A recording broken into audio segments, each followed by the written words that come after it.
आज के टाइम में जो चेक बाउंस के केसेस हैं वो बढ़ते ही जा रहे हैं और जो काफ़ी मात्रा में चेक बाउंस के केसेस हैं वो झूठे केसेस भी डाले गए हैं कंप्लेनेंट के द्वारा, या तो अपराधी को फंसाने के लिए या फिर अपराधी को परेशान करने के लिए या फिर अपराधी से ज़्यादा पैसे वसूलने के लिए। लेकिन यहाँ पर यह बात भी सच है कि सिर्फ चेक बाउंस का केस डालने से जो है वो ऑफेंस प्रूव नहीं हो जाता। कंप्लेनेंट को अपना केस जो है वो प्रूव करना होता है और इसके रिगार्डिंग जो अपराधी है वो भी बहुत सारे स्ट्रॉन्ग डिफेंसेस जो है वो ले सकता है और अपराधी को अपने स्ट्रॉन्ग डिफेंसेस के बारे में पता होना बहुत ही ज़रूरी है जिससे वो झूठे चेक बाउंस के केस से बच सके। सो फ्रेंड्स, आज की वीडियो में हम जानेंगे कि अपराधी के फेवर में कौन कौन से स्ट्रॉन्ग डिफेंसेस है जो अपने बचाव के लिए ले सकता है। सो फ्रेंड्स, मैं हूं एडवोकेट मोहित और आप देख रहे हैं हमारा चैनल मोहित सिंह रूरल। अगर आपने ये चैनल अब तक सब्सक्राइब नहीं किया तो चैनल को सब्सक्राइब कर लीजिए क्योंकि चेक से रिलेटेड बहुत ही बढ़िया कंटेंट इस चैनल पे आने वाला है। सो फ्रेंड्स, बिना किसी देरी के चलिए वीडियो शुरू करते हैं।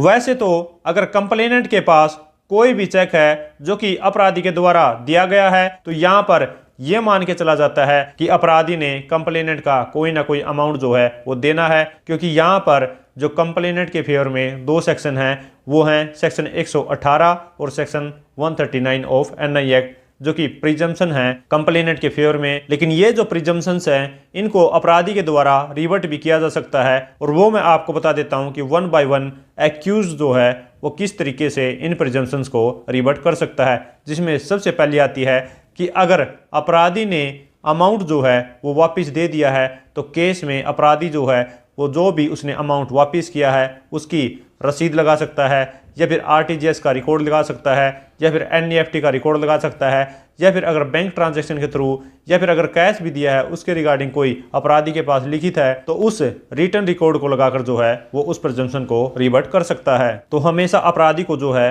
वो रिकॉर्ड रखना चाहिए अगर उसने पेमेंट को वापस कर दिया है तो। और दूसरा जो अपराधी के फेवर में पॉइंट है वो ये है कि अगर अपराधी ने पैसे को वापस दे दिया है और अब कंप्लेनेंट जो है वो चेक को वापस नहीं करता तो उस सिचुएशन में जो अपराधी है वो कंप्लेनेंट को एक लीगल नोटिस निकाल सकता है कि मैंने आपकी पेमेंट को वापस कर दिया है तो मेरा ये जो चेक है ये आपने वापस देना है। अगर उसके बाद भी वो उस चेक को रिटर्न नहीं करता तो उस लीगल नोटिस की कॉपी साथ में लगाकर जो अपराधी है वो पुलिस स्टेशन में कंप्लेनेंट के खिलाफ एक रिपोर्ट दर्ज करवा सकता है। तो यहाँ पर अपराधी के पास दो प्रूफ हो जाएंगे, एक उसने लीगल नोटिस दिया है कंप्लेनेंट को अपने चेक को रिटर्न करने के लिए और दूसरा प्रूफ ये है कि उसने लीगल नोटिस की कॉपी लगाकर जो है वो पुलिस स्टेशन में कंप्लेंट भी की है कि कंप्लेनेंट जो है वो मेरे चेक को वापस नहीं कर रहा है जबकि मैंने उसकी सारी पेमेंट वापस दे दी है। और थर्ड जो स्टेप है अपराधी के लिए वो ये है कि अगर कंप्लेनेंट ये कहता है कि उससे चेक गुम हो गया है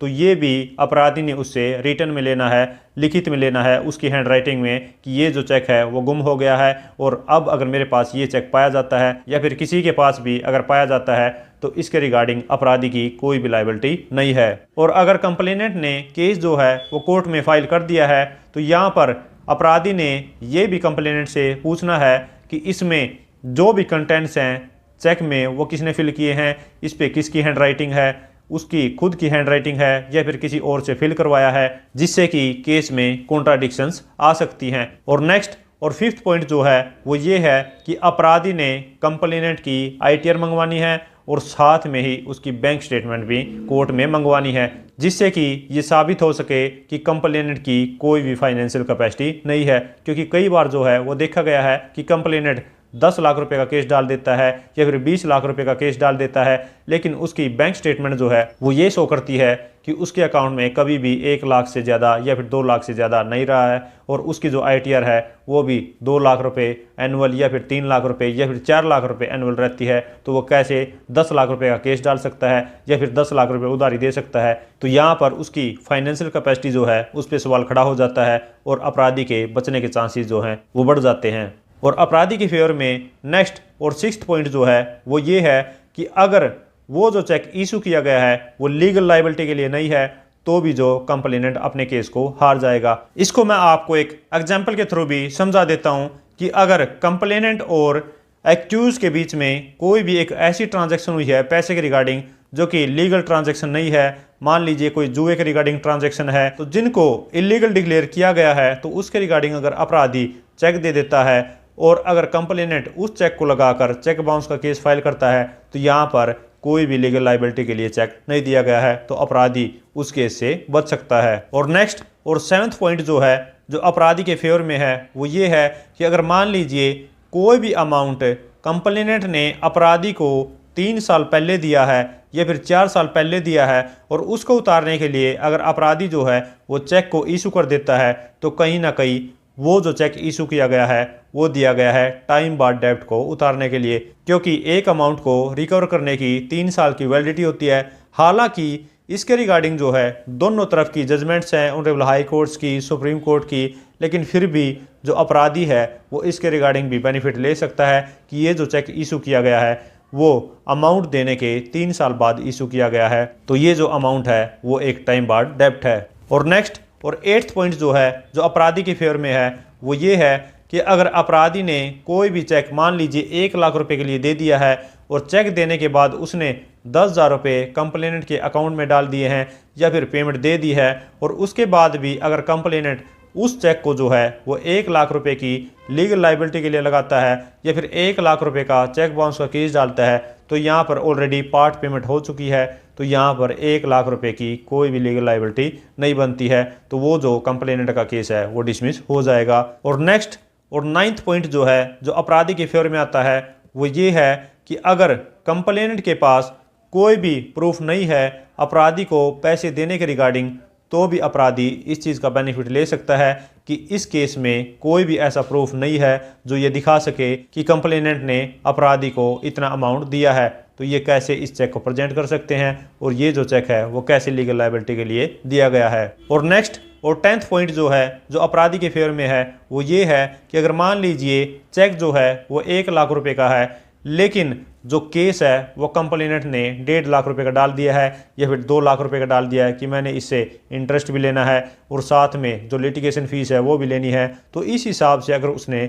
ऐड करके केस में अमाउंट को ज़्यादा मांग लिया है, जो कि एक्चुअल में अपराधी की कोई भी लीगल लायबिलिटी नहीं बनती, तो भी जो कंप्लेनेंट का केस है वो डिसमिस हो जाएगा और अपराधी जो है वो इस केस को जीत सकता है। और नेक्स्ट और 11th पॉइंट ये आता है अपराधी के फेवर में कि अपराधी को ये भी देखना है कि कंप्लेनेंट के द्वारा जो ये केस डाला गया है, तो इसमें कोई भी टेक्निकलिटी के ग्राउंड पे ये जो केस है वो डिसमिस हो सकता है या फिर नहीं। वो भी मैं आपको एक एग्जांपल के थ्रू समझा देता हूँ कि अगर चेक बाउंस होने के बाद 30 दिन के अंदर अंदर लीगल नोटिस नहीं दिया गया है या फिर 15 दिन का वेट नहीं किया गया है कि एक्यूज जो है वो पेमेंट देगा या फिर नहीं, या फिर उसके बाद कंप्लेनेंट ने 30 दिन के अंदर अंदर ये केस डाला है या फिर नहीं, तो इन लिमिटेशंस के ग्राउंड पे या फिर टेक्निकलिटीज़ के ग्राउंड पे जो अपराधी है वो इस केस को जीत सकता है और माइन्यूटली कंप्लेनेंट के केस को देख सकता है कि इसमें कोई भी टेक्निकल डिफेक्ट है या फिर नहीं, क्योंकि ये भी अपराधी के बहुत ही ज़्यादा काम आता है। सो फ्रेंड्स, आशा करता हूं कि आप लोगों को समझ आ गया होगा कि कौन कौन से अपराधी के फेवर में स्ट्रॉन्ग डिफेंसेस हैं जिनको लेकर अपने केस में बरी हो सकता है और झूठे केस से बच सकता है। सो फ्रेंड्स, आशा करता हूं इस वीडियो से आपको कुछ ना कुछ सीखने को मिला होगा, और अगर ये वीडियो आपको अच्छी लगे तो लाइक कीजिए, शेयर कीजिए, और अगर आपने ये चैनल अब तक सब्सक्राइब नहीं किया तो चैनल को सब्सक्राइब कर लीजिए, क्योंकि चेक से रिलेटेड बहुत ही बढ़िया कंटेंट इस चैनल पे आने वाला है। सो फ्रेंड्स, इस वीडियो में इतना ही, मिलते नई वीडियो में नए किसी लीगल टॉपिक के साथ, तब तक के लिए thank you so much, bye bye.